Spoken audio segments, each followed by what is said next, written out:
یو مقتدی و زما یو ورځ ته مازدیګر مونځ شو بله ورځ ته مازدیګر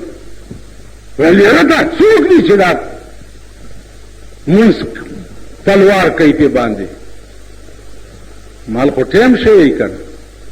ویل ټیم نه چې زما دا دغه شوی بس ورپسې مې ورټوپ کړو ومې نیو په جفتو پې وختم او په دې سپېږمو نه مې وینې راوایستې هغه ورځ او تر مرګه پورې مې بیا په جومات کې پرې نه خو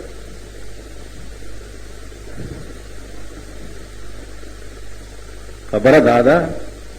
چې امام دا بادشاہ د قومي زما په توره به ته نه خلاصېږي چې زه به تبارک الذي یم او ته به شیخ سنت صاحب ناست دی او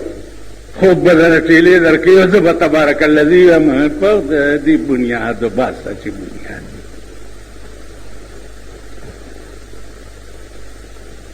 عزیزانو لږ سوچ وکئ تاسو په ایمان وایئ یو د پښتو ټکی درته کوم چې خېټه ستا پړسېدلې وي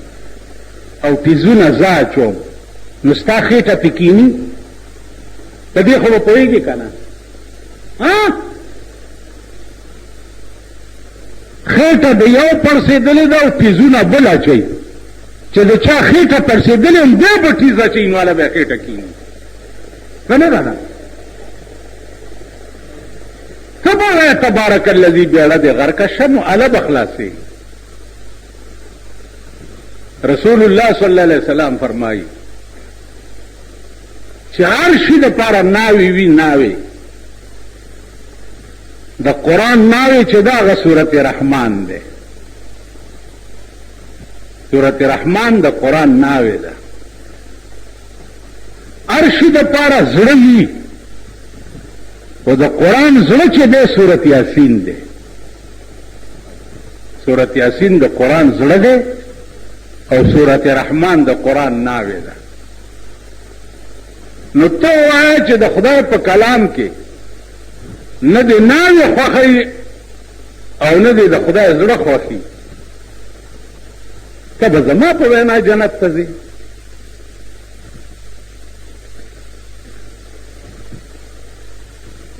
نو عزیزانو لږ سوچ وکړئ ملک د خدای په عظیم قهر گرفتار دی عظیم قهر او د تباہی او د هلاکت په پلیټ فارم ولاړ دی بله ورځ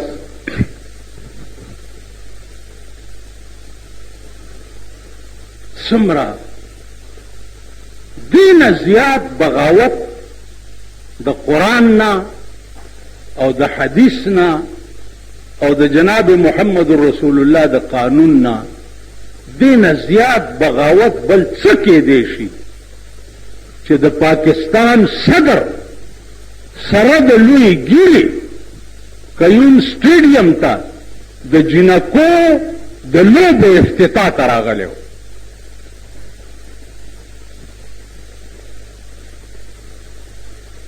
راشئ اوس مانځه نه رستو که راځئ او د چا شکي اخبار کې درته وښیم چې د جنکو پریډ ولاړ دی او صدر صاحب د جنکو سره د دې دومره لوی چجا د جنکو د لوبو افتتاح کوي د دوی یوازې په دې راتګ لکونه روپۍ خرچ شو د جنکو د لوبو افتتاح اوس هغه د جنکو رسکشي چې او هغه ښې به غویمه کېږي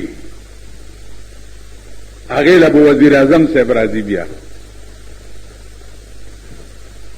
دا ستاسو ملک دی الله پاک دی هغه خلق په تڼاکو سټکوري کی چې کوم به د داسې ملک حمایت کوي کوم ملک چې د بې حیایۍ دا انجام یو بل غوامه د جنکو شروع کیږي 1000 روپۍ ټیکټ دی ټیکټ نه ملاویږي هغه حال ښځو جوړ کړو هغه حال چې پناه په خدای ده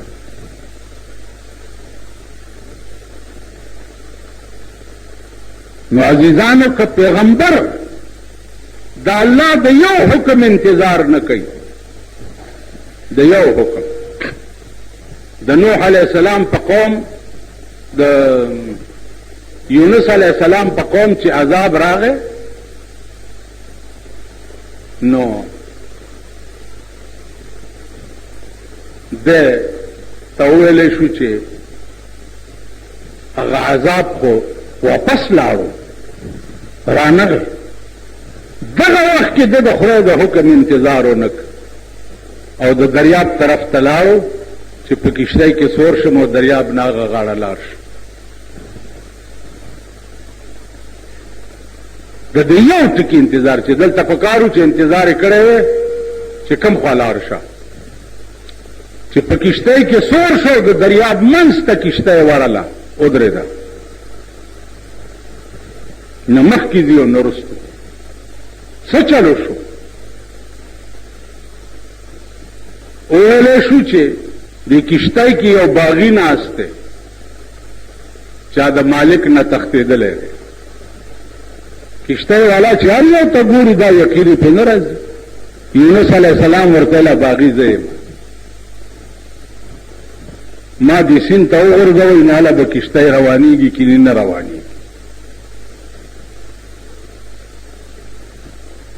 کشتۍ والا اوس دا جرأت چېرته کولی شو چې یونس علیه السلام دریاب ته وغورځوي؟ خو چې ډېر مجبور شو، په هېڅ قیمت کشتۍ نه روانېده، به دی ونیو دریاب کې یو نهنګ ته لوی مئی ته حکم وشو چې تېرې کا. مئی ورته خوله وازه نیولې وه، خو چې دی ور واچولو هغه ونیو. بیا مئی ته حکم وشو چې دا دننه هضم نه کې، دا مې 40 ورځې ستا په خېټه کې قید کړو. پیغمبر دی،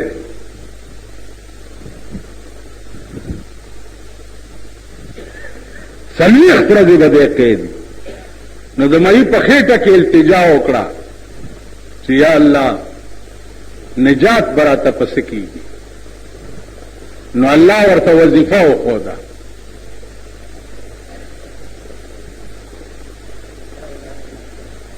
لا اله الا انت سبحانك انی كنت من الظالمین. لا اله الا انت، بل څوک نشته مگر هم ته پاک. انی كنت من الظالمین، ما په ځان زیاتی کړی دی، معافي غواړم. 40 ورځې د مئی په خېټه کې قید کړی، د یو حکم انتظار یې نه و کړی. نن د قرآن 6,606 آیاتونه دي. قدم په قدم د هر یو آیات نه بغاوت دی، قدم په قدم.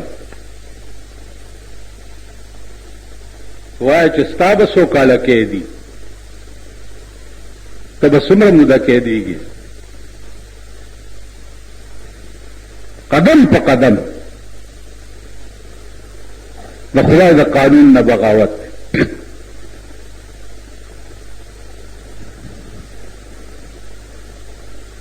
تیره جمعه ما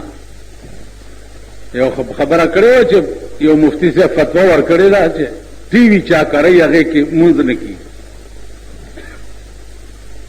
یو سړي راته وایي چې مولانا صاحب دا خو ټي وي بله کوټه کې مونږ بله کوټه کې مونځ کوو. سړی ما پېژندو، مال ښه بل کار به وکړو که نه. دا ټي وي چې کوم کور کې هغې کې مونځ کېږي، خو چې د چا ښځه د سړي نه مخکې د کوره بربنډه راوځي د هغه منځ کېږي.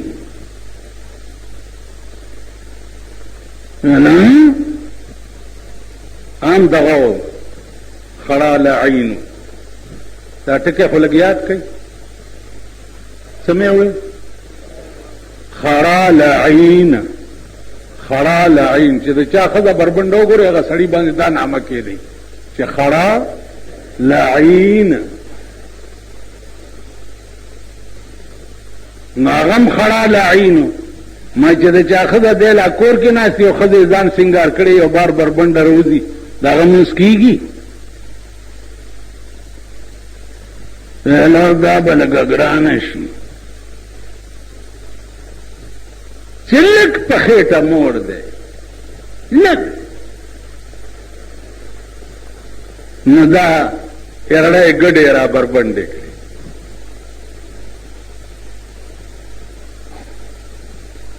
د لږ په خېټه موړ